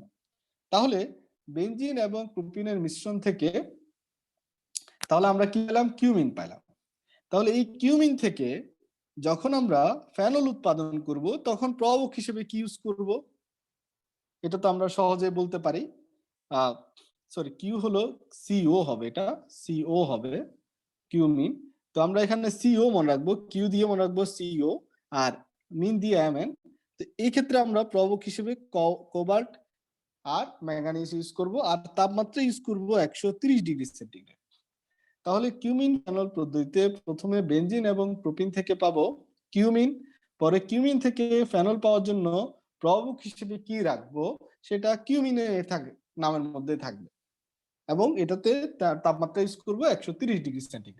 এই পদ্ধতিতে এটাকে বলা হয় কিউমিন ফেনল পদ্ধতি। এটাতে প্রায় 90% ফেনলের শিল্প উৎপাদন করা হয়। আরো একটা পদ্ধতি আছে যেটা হলো ডাও পদ্ধতি। ডাও পদ্ধতিতে যেটা করা হয় ক্লোরোবেনজিন থেকে, ক্লোরোবেনজিন থেকে ফেনল উৎপাদন করা হয়। ক্লোরোবেনজিন থেকে ফেনল উৎপাদন করা হয়। এই সময় তাপমাত্রা কত রাখতে হয়? তাপমাত্রা রাখতে হয় 300 থেকে 400°C। চাপ রাখতে হয় 150 থেকে 200 অ্যাটমসফিয়ার, 150 থেকে 200 অ্যাটমসফিয়ার চাপ রাখতে হয়।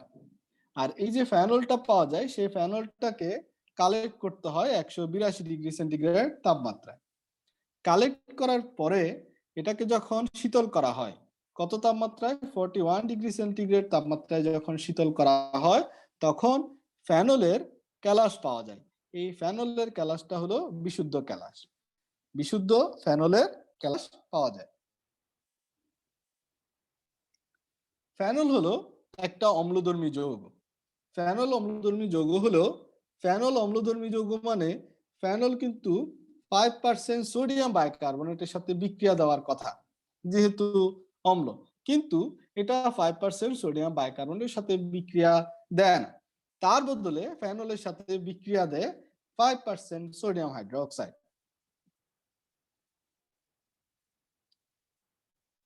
ফেনলের অনেক ব্যবহার আছে। ফেনলের একটা গুরুত্বপূর্ণ ব্যবহার হলো অ্যান্টিসেপটিক এবং ডিসইনফেক্ট্যান্ট হিসেবে। অ্যান্টিসেপটিক এবং ডিসইনফেক্ট্যান্টে যদি যায়, মনে রাখবা যে ফেনলের জলীয় দ্রবণ থেকে তৈরি করা হয় অ্যান্টিসেপটিক এবং ডিসইনফেক্ট্যান্ট। এখন বলতে পারো অ্যান্টিসেপটিক্স কি আর ডিসইনফেক্ট্যান্টস কি? ধরো তোমার ফ্লোরের জীবাণু ধ্বংস করার জন্য যেগুলো ছিটানো হয় সেগুলো হলো ডিসইনফেক্ট্যান্টস। আর তোমার স্কিনে কোথাও কেটে গেলে বা কিছু হয়ে গেলে সেখানে যে ফেনলটা লাগানো হবে সেটা হলো অ্যান্টিসেপটিক। এখন তোমার বডি হলো লিভিং বডি। লিভিং বডি মানে কি? জীবন্ত কোষ। তোমার জীবন্ত কোষের উপরে যেটা লাগানো হয় সেটা হলো অ্যান্টিসেপটিক। আর মৃত পরিবেশে যেটা ব্যবহার করা হয় সেটা হলো ডিসইনফেক্টেন্ট। তাহলে এই দুইটাই তৈরি করা হয় ফেনল থেকে। তাহলে ফেনলের জলীয় দ্রবণের পার্সেন্টেজে খেয়াল রাখো, পরিবেশে কিন্তু জীবাণু বেশি। পরিবেশে তাহলে 1% ফেনলের জলীয় দ্রবণকে বলা হয় ডিসইনফেক্টেন্টস, আর ফেনলের মাত্র 0.2% জলীয় দ্রবণকে বলা হয় অ্যান্টিসেপটিক্স। বুঝা গেছে জিনিসটা? কোনটা অ্যান্টিসেপটিক্স আর কোনটা ডিসইনফেক্টেন্টস, আর কোনটা কোথায় ব্যবহার করা হয় এটা ভালো করে খেয়াল রাখবা। এখন আসি ফেনলের একটা ব্যবহারে সবচেয়ে গুরুত্বপূর্ণ হলো ব্যাকেলাইট প্লাস্টিক উৎপাদন। ব্যাকেলাইট প্লাস্টিক উৎপাদন।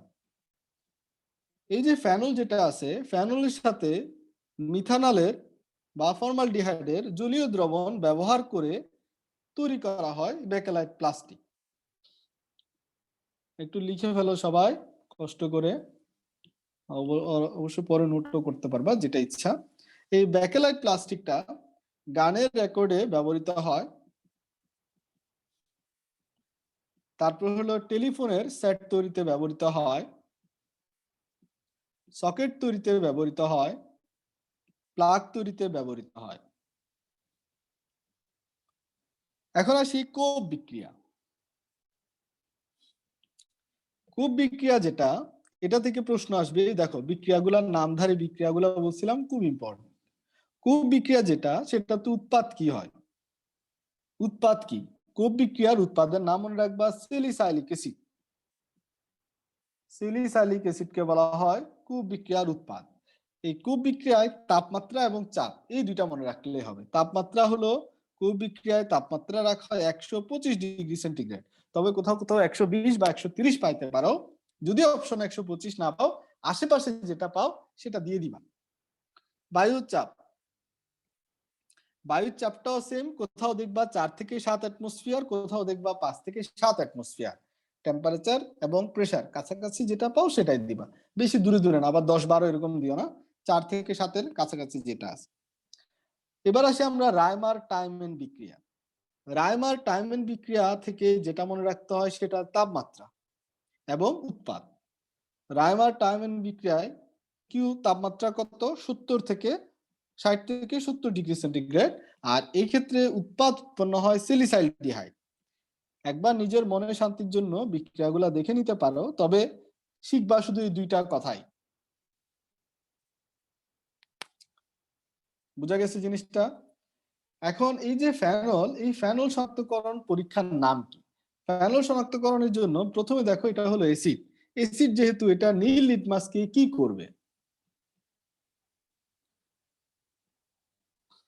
নীল লিটমাসকে কি করবে বলতো?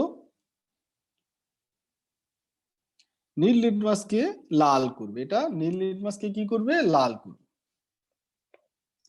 এরপরে দেখো এটা ফেরিক ক্লোরাইডের সাথে বিক্রিয়া দিবে। ফেরিক ক্লোরাইডের সাথে যখন ফেনল বিক্রিয়া দেয়, তাহলে আরেকটা বিকারক কি? ফেরিক ক্লোরাইডের সাথেও তোমার ফেনলকে শনাক্ত করতে ব্যবহার করা হয়। এই ফেরিক ক্লোরাইডের সাথে ফেনলের বিক্রিয়া হলে এরকম একটা যৌগ উৎপন্ন হয়।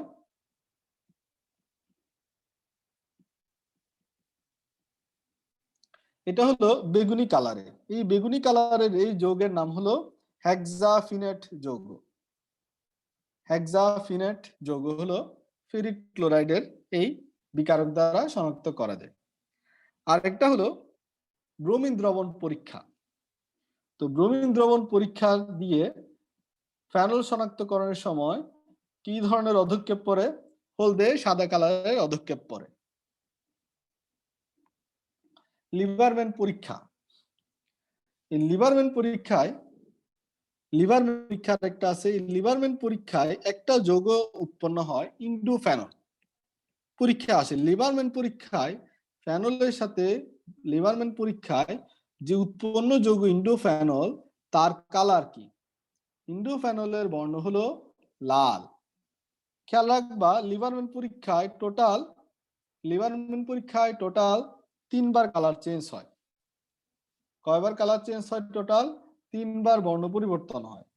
প্রথমে হলো সবুজ বা নীল, প্রথমে কি সবুজ বা নীল উৎপন্ন হয়, পরে উৎপন্ন হয় লাল, পরে উৎপন্ন হয় কি লাল, পরে উৎপন্ন হয় আবার কি সবুজ বা নীল। তাহলে দেখো এই যে সবুজ বা নীল আছে, এখানে সবুজ বা নীল আছে, তারপর লাল, মোটামুটি জাতীয় পতাকার মতো হয়ে যাচ্ছে। তাহলে টোটাল 3বার বর্ণ পরিবর্তন হয়, সবুজ নীল মাঝখানে একটা লাল।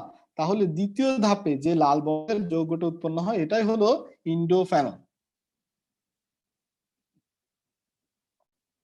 মনে থাকবে জিনিসটা।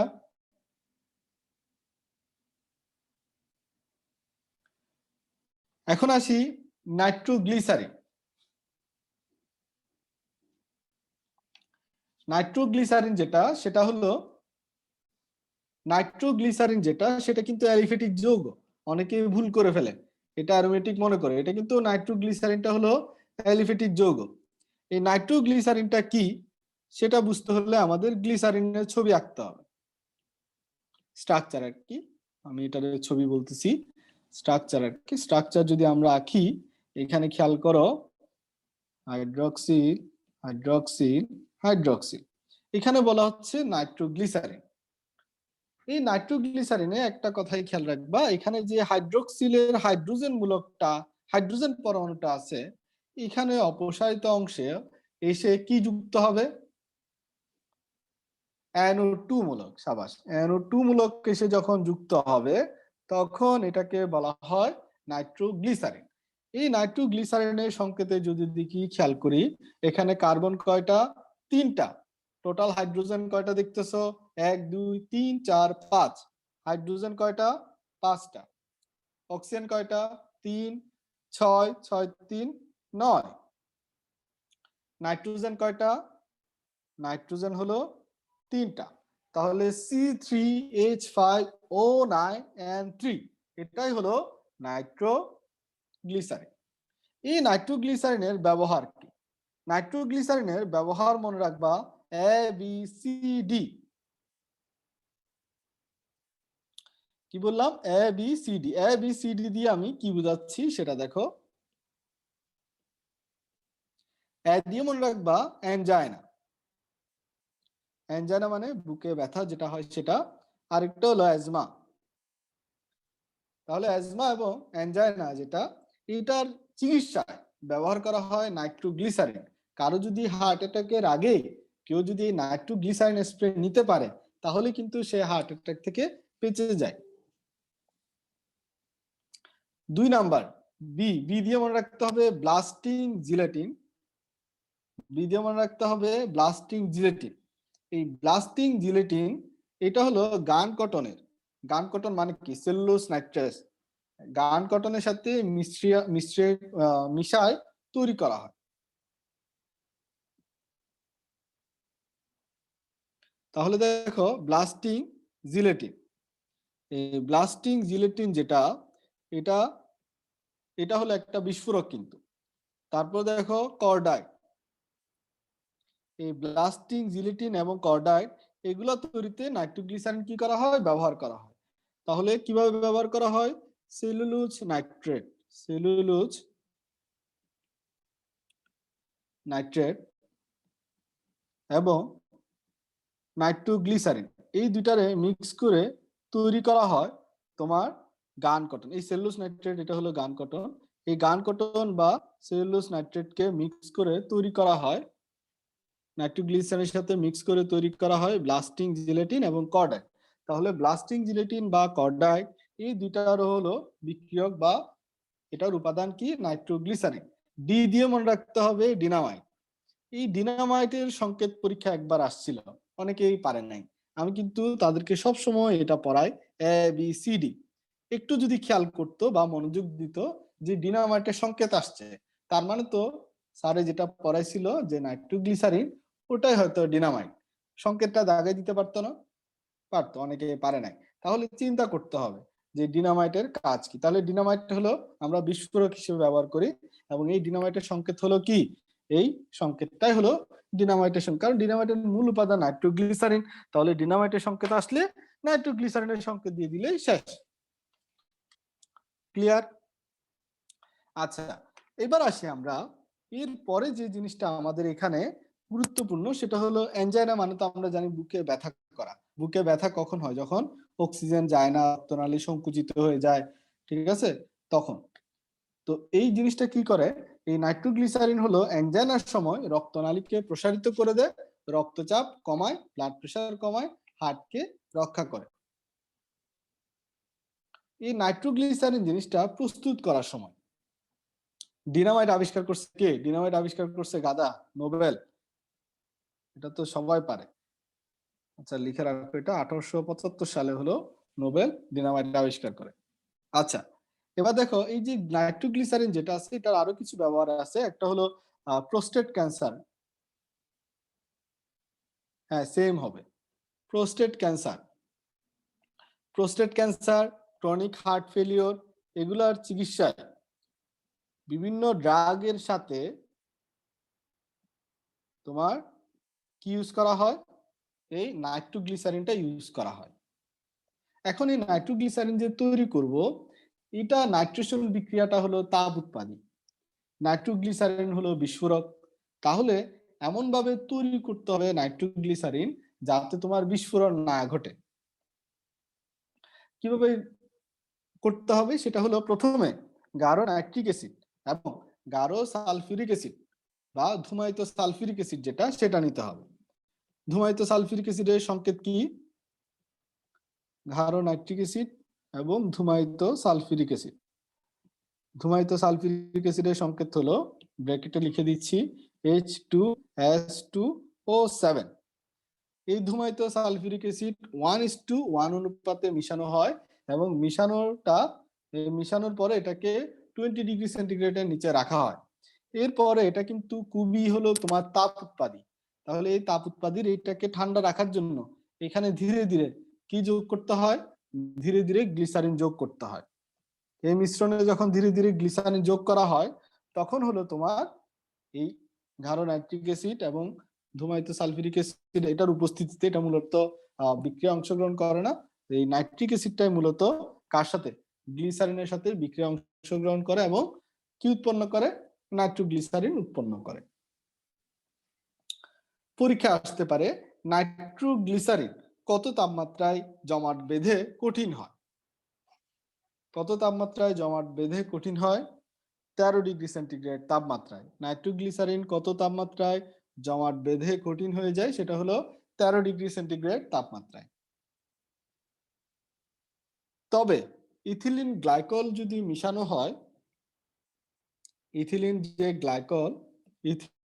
গ্লাইকল মিশাইলে এর ফ্রিজিং টেম্পারেচার হয়ে যায় কত? ইথিলিন গ্লাইকল যদি মিশানো হয়, ইথিলিন গ্লাইকল যদি মিশানো হয় তখন এর ফ্রিজিং টেম্পারেচার চলে যায় -29 ডিগ্রি সেন্টিগ্রেডে। তাহলে নাইট্রোগ্লিসারিনের সাথে ইথিলিন গ্লাইকল ডাইনাইট্রেট যেটা আছে এটা মিশিয়ে তার ফ্রিজিং পয়েন্ট কততে রাখা হয়? -29 ডিগ্রি সেন্টিগ্রেডে রাখা হয়। নাইট্রোগ্লিসারিনকে যদি তোমার অনেক বেশি তাপ দেওয়া হয়, তাহলেও কিন্তু বিস্ফোরিত হয়। যেমন 218 ডিগ্রি সেন্টিগ্রেড তাপমাত্রায় কিন্তু নাইট্রোগ্লিসারিন বিস্ফোরিত হয়ে যাবে। ঠিক আছে? পরীক্ষায় যদি আসে নরমালি নাইট্রোগ্লিসারিনকে কত তাপমাত্রার নিচে সংরক্ষণ করা হয়? প্রত্যেকটা প্রশ্ন কিন্তু আলাদা আলাদা। নাইট্রোগ্লিসারিনকে কত তাপমাত্রার নিচে সংরক্ষণ করা হয়? এটা টিএনটি, 60 ডিগ্রি হলো টিএনটি। নাইট্রোগ্লিসারিনকে সংরক্ষণ করা হয় 5 ডিগ্রি সেন্টিগ্রেডের নিচে। মনে থাকবে কথাটা? এবার আসি আমরা টিএনটি। টিএনটি জিনিসটা কি? ট্রাইনাইট্রোটলুইন।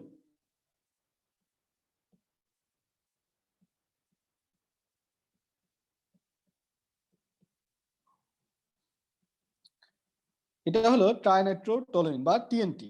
এটার সাথে পরীক্ষার হলে সবারই ভেজাল লেগে যায়, যে জায়গায় সেটা হলো এটা। এই যৌগটা কি দেখি? লাল কালারের যৌগটা কি?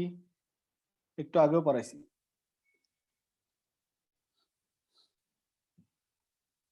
পিক্রিক অ্যাসিড, এটা হলো লাল কালারের, এটা হলো পিক্রিক অ্যাসিড। ঠিক আছে, আচ্ছা ভেরি গুড। এবার দেখো টিএনটি, এই যে টিএনটি যেটা, এটা হলো হলুদ কালারের,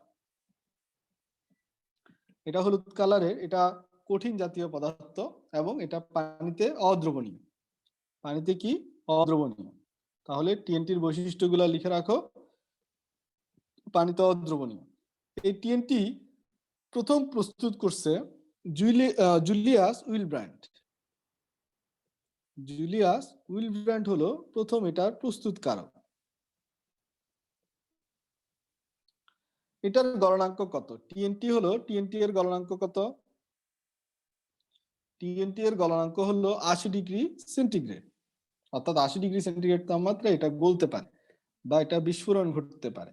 শক্তি কত? শক্তি হলো 2.8 মেগাজুল পার কেজি, অর্থাৎ 1 কেজি টিএনটির বিস্ফোরণে 2.8 মেগাজুল শক্তি উৎপাদিত হয়।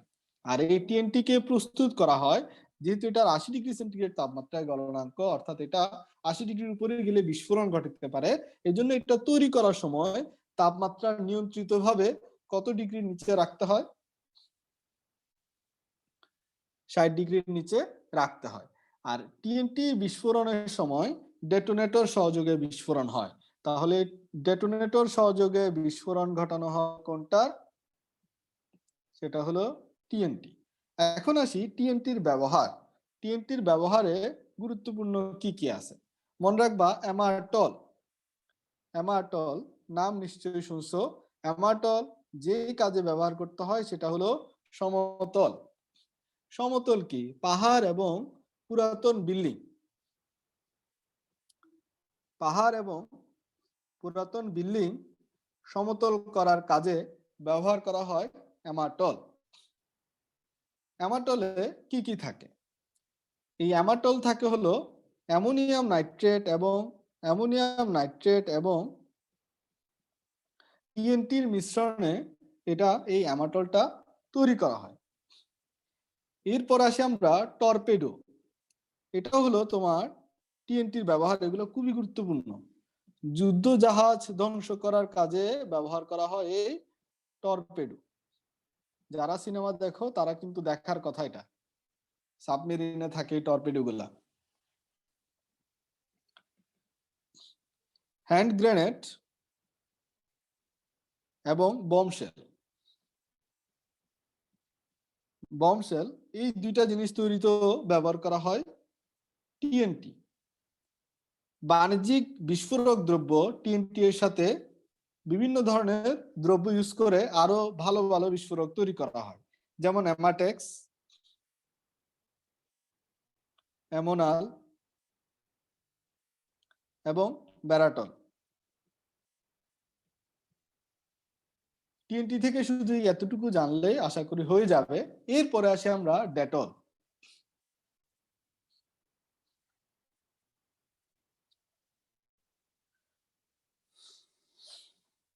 এবার আসি আমরা ডেটল। ডেটলের মধ্যে খেয়াল করো, ডেটল প্রথম বাজারজাত করে কে? ডেটল বাজারজাত করে রেকিট ভ্যান কিসার। রেকিট ভ্যান কিসার হলো প্রথম বাজারজাত করে। এই ডেটল যেটা আছে, এই ডেটল কিন্তু পানিতে দ্রবণীয় নাকি অদ্রবণীয়? ডেটল কিন্তু পানিতে অদ্রবণীয়। ডেটলের কালার কি? এই ডেটলের কালারটা হলো, ডেটলের কালার হলো হালকা নীল বর্ণ, প্রকৃত ডেটলের কালার।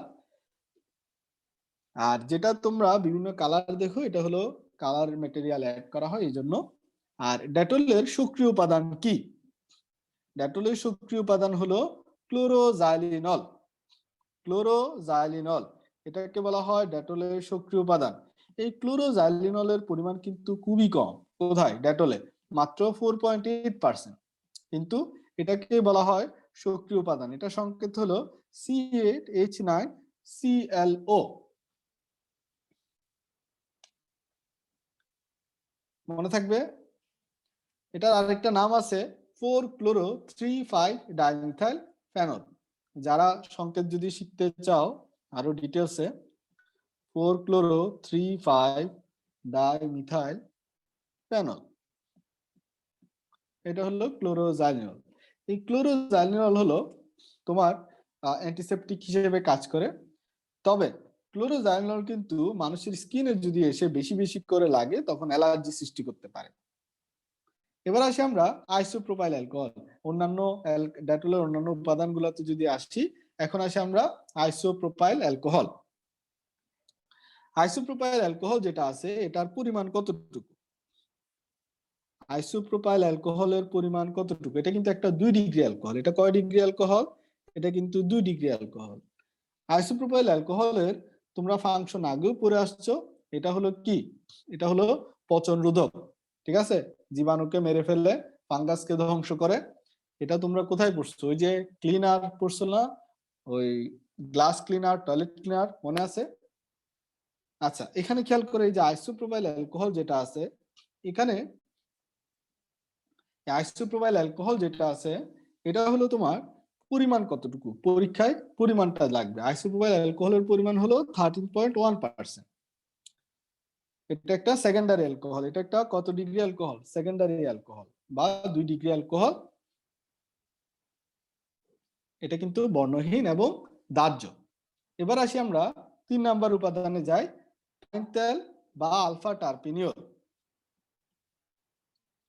পাইনতেল বা আলফা টারপিনিয়ল, আলফা টারপিনিয়ল বা পাইনতেল যেটা, এটা হলো কোথায় দ্রবণীয় এবং কোথায় অদ্রবণীয় এটা খেয়াল রাখতে হবে। এটা হলো মূলত একটা নন পোলার দ্রাবক। এটা হলো একটা নন পোলার দ্রাবক।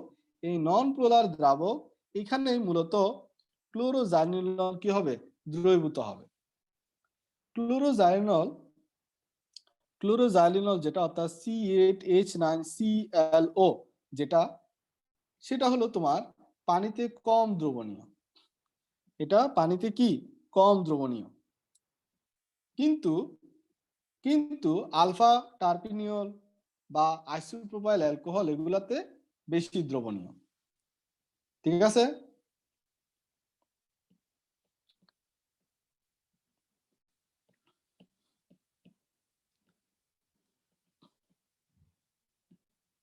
এখন পানিতে কতটুকু দ্রবণীয়? পানিতে হলো খেয়াল রাখবা ক্লোরোজাইলিনলের 710 মিলিগ্রাম, 710 মিলিগ্রাম হলো 1 লিটারে কত? 710 মিলিগ্রাম মাত্র দ্রবীভূত হয়। 710 মিলিগ্রাম মানে বুঝতেছই কতই কম। তাহলে পানিতে যেহেতু কম দ্রবণীয় ক্লোরোজাইলিনল, তাহলে ক্লোরোজাইলিনলকে দ্রবীভূত করার জন্য পানির সাথে যদি তুমি সাবান মিশিয়ে দাও, অর্থাৎ সাবান পানি নাও, তাহলেও কিন্তু হয়। এই জন্য এখানের আরেকটা উপাদান রাখা হয় সাবান পানি, যাতে ক্লোরোজাইলিনল কিন্তু পানিতে দ্রবীভূত না হলেও সাবান পানিতে কিন্তু ভালোই দ্রবীভূত হয়। সাবান পানিতে ক্লোরোজাইলিনলের দ্রাব্যতা বেড়ে গিয়ে দাঁড়ায় 48 গ্রাম পার লিটার। বলতে পারো 710 থেকে তো 48 হলো অনেক ছোট, কিন্তু এখানের পাশে খেয়াল করো এটা মিলিগ্রাম আর এটা হলো গ্রাম। 48 গ্রাম মানে কত জানো?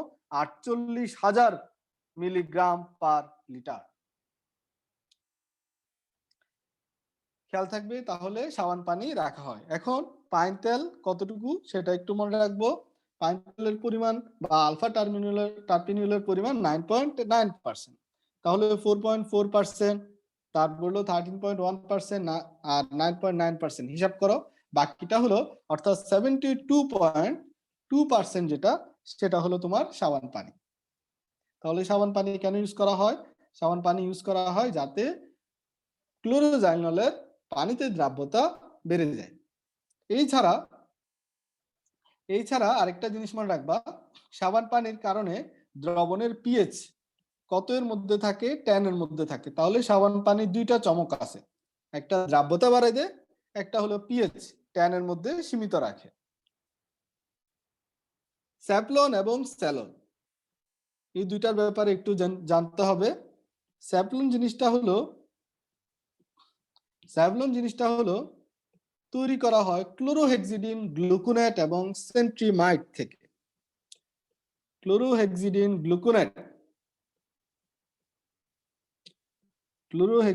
গ্লুকোনেট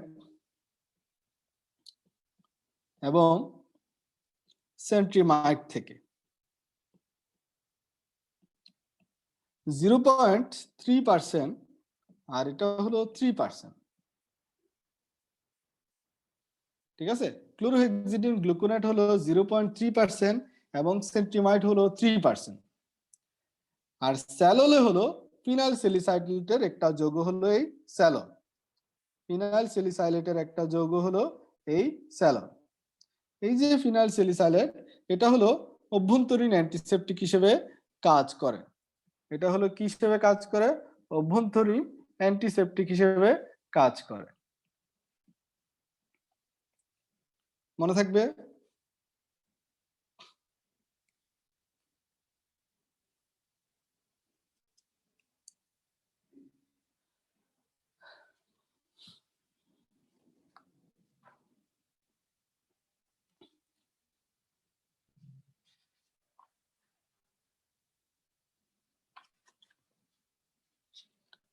আচ্ছা, আমাদের লাস্ট টপিক সেটা হলো তোমার প্যারাসিটামল। এই প্যারাসিটামলটা একটু পড়ে ফেলি। এটা আমি কালকেও পড়াতে পারি, কিন্তু আজকে শেষ করে ফেলি। প্যারাসিটামল, প্যারাসিটামল হলো, এটা রাসায়নিক নাম কি? এটা রাসায়নিক নামটা আমার জানতে হবে। রাসায়নিক নামটা হলো 4-হাইড্রক্সি ফিনাইল ইথানামাইড বা N-হাইড্রক্সি ইথানামাইডও বলা হয়।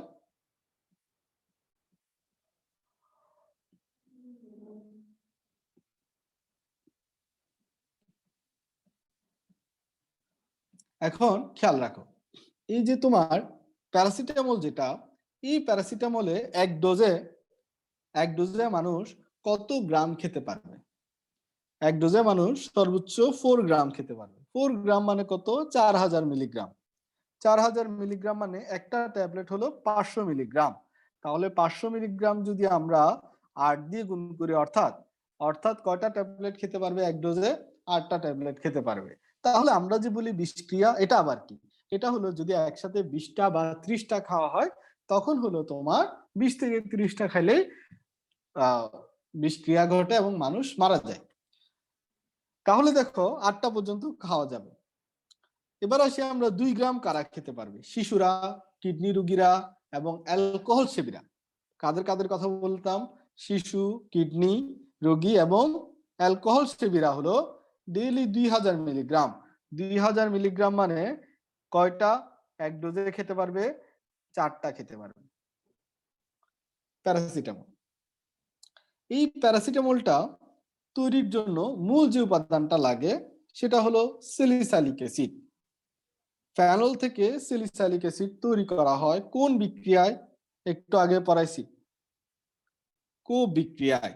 সেক্ষেত্রে তাপমাত্রা কত রাখা হয় বলছিলাম? সেক্ষেত্রে তাপমাত্রা কত রাখা হয়? 125। এখানে দেখবা 125-এর জায়গায় 130 দেওয়া আছে। তারপরে চাপ বলছিলাম 4 থেকে 7 অ্যাটমসফিয়ার। বইয়ের আবার এই জায়গায় দেওয়া আছে দেখবা 5 থেকে 7 অ্যাটমসফিয়ার। তো প্রায় কাছাকাছি, তাই না? এগুলা নেওয়া যায়। প্যারাসিটামলের গলনাঙ্ক কত? প্যারাসিটামলের গলনাঙ্ক হলো 169 ডিগ্রি সেন্টিগ্রেড। প্যারাসিটামলের গলনাঙ্ক কত? 169 ডিগ্রি সেন্টিগ্রেড। এই যে প্যারাসিটামল, এই প্যারাসিটামলটা কি কাজে ব্যবহৃত হয়? এই প্যারাসিটামলটা মূলত আমাদের জ্বরের ওষুধ হিসেবে ব্যবহৃত হয়। অ্যানালজেসিক বলে। এটা কি কি বলা হয়? অ্যানালজেসিক এবং অ্যান্টিপাইরেটিক। অ্যানালজেসিক ব্যথা দূর করার জন্য এবং জ্বর দূর করার জন্য ব্যবহার করা হয় অ্যান্টিপাইরেটিক। অ্যানালজেসিক বা অ্যান্টিপাইরেটিক যৌগ উৎপন্ন করার জন্য যে অ্যাসিডটার সাহায্য লাগে সেই অ্যাসিডটার নাম কি? আরেকবার একটু বলে ফেলো। Salicylic acid. সেই অ্যাসিডটার নাম কি? Salicylic acid. ঠিক আছে? অ্যান্টিসেপটিক যে লোশনগুলো তৈরি করা হয়, অ্যান্টিসেপটিক লোশন যেমন স্যালল, এটা হলো একটা অ্যান্টিসেপটিক লোশন। এই অ্যান্টিসেপটিক লোশন তৈরিতে ব্যবহার করা হয় ফিনাইল স্যালিসাইলেট। ফিনাইল স্যালিসাইলেট, ঠিক আছে? ফিনাইল স্যালিসাইলেট একটু আগে পড়ে আসছো, মনে আছে?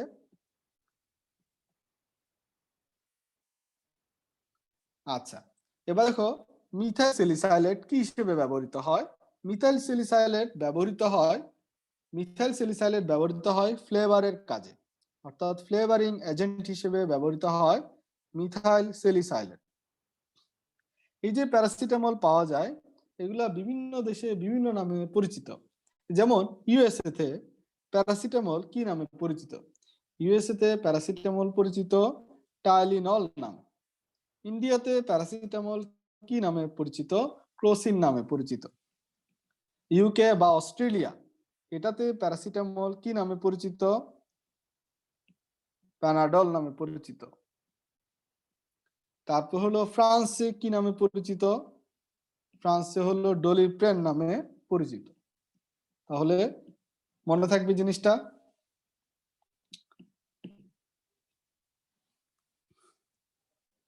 আচ্ছা, এল কার্বক্সিলিক অ্যাসিড থেকে আমি যা বলছি এটার বাইরে তেমন কিছুই নাই। তুমি যদি এক্সট্রা শিখতে চাও, অ্যাসিটিক অ্যাসিড প্রস্তুতি বলতে একটা বিক্রিয়া আছে 296 পৃষ্ঠায় শেষের দিকে। ফর্মিক অ্যাসিড প্রস্তুতি এবং অ্যাসিটিক অ্যাসিড প্রস্তুতি এই দুইটা তুমি পড়তে পারো। ওকে, তারপরে চলে যাই আমরা 299 300 পৃষ্ঠা কিছু নাই। তারপরে চলে যাই আমরা 301 নাম্বার পৃষ্ঠায় অ্যামাইডের গুরুত্বটা পড়তে পারো। 301 নাম্বার পৃষ্ঠায় অ্যামাইডের গুরুত্ব এবং 302 নাম্বার পৃষ্ঠায় অ্যামাইডের শনাক্তকারী বিক্রিয়া, এই দুইটা একবার রিডিং করতে পারো। তারপরে 304, 5, 6, 7 এগুলো হলো ব্যবহারিক। আর 307 নাম্বার পৃষ্ঠায় দেখবা এখানে অনেক কিছু লেখা আছে। এর মধ্যে আইআর স্পেকট্রোস্কোপি এর মূল নীতি যেটা, সেখান থেকে বিভিন্ন তরঙ্গ দৈর্ঘ্য পরিসরটা পড়বা, যেখানে মিডল আয়ারের তরঙ্গ দৈর্ঘ্য পরিসর দেওয়া আছে এবং তরঙ্গ সংখ্যা দেওয়া আছে, এই দুইটা জিনিস পড়বা। এবং কার্যকরী মূলক শনাক্ত করতে মিডল আয়ার ব্যবহার করা হয় এবং কোন তরঙ্গটা ইউজ করা হয় 1000 থেকে 4000 পার সেন্টিমিটারের তরঙ্গ সংখ্যাটা ইউজ করা হয় কার্যকরী মূলক সমূহ শোষণ করার জন্য। তো এই জায়গাটা পড়বা, অর্থাৎ 307 নাম্বার পৃষ্ঠার শেষের দিকে দুইটা প্যারা পড়বা। ঠিক আছে, তারপরে চলে যাই আমরা 308 নাম্বার পৃষ্ঠায়। 308 নাম্বার পৃষ্ঠায় 308 নাম্বার পৃষ্ঠায় দেখবা বিভিন্ন ফ্রিকোয়েন্সি দেওয়া আছে। যদি পারো, যদি সর্বোচ্চ ক্ষমতা থাকে তাহলে সারণী 2.10 এই সারণীটা ভালো করে পড়বা, যদি তোমার এনার্জিতে কুলায়। ঠিক আছে, যদি পারো পড়তে তাহলে খুবই ভালো হবে। ঠিক আছে, যদি পারো পড়তে খুবই ভালো হবে, আর না হলে তো আগে দুই প্যারা বলছি এটা পড়বা। ঠিক আছে, আচ্ছা, গ্লিসারিন থেকে আমি যা বলছি সেটাই পড়বা, আর কিছু লাগবে না। তারপর হলো ফেনল থেকেও কিছু লাগবে বলে মনে হচ্ছে না।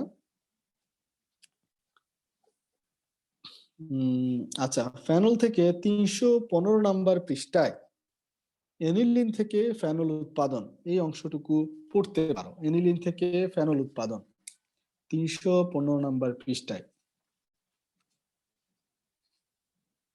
তারপর হলো তোমার নাইট্রোগ্লিসারিনের মধ্যে নাইট্রোগ্লিসারিনের ব্যবহারটা শুধু একটু রিডিং পড়বা, এটা যদিও আমি বলে দিছি, তারপরে ব্যবহারটা রিডিং পড়বা। টিএনটির বিস্ফোরক যে বৈশিষ্ট্যটা এটা একবার রিডিং পড়বা, আর টিএনটির ব্যবহারটা রিডিং পড়বা, যদিও বলা হয়ে গেছে। তারপর হলো তোমার ডেটলের উপাদানগুলা রিডিং পড়বা। ডেটলের উপাদানগুলা 322 নাম্বার পৃষ্ঠাটা ভালো করে রিডিং পড়বা।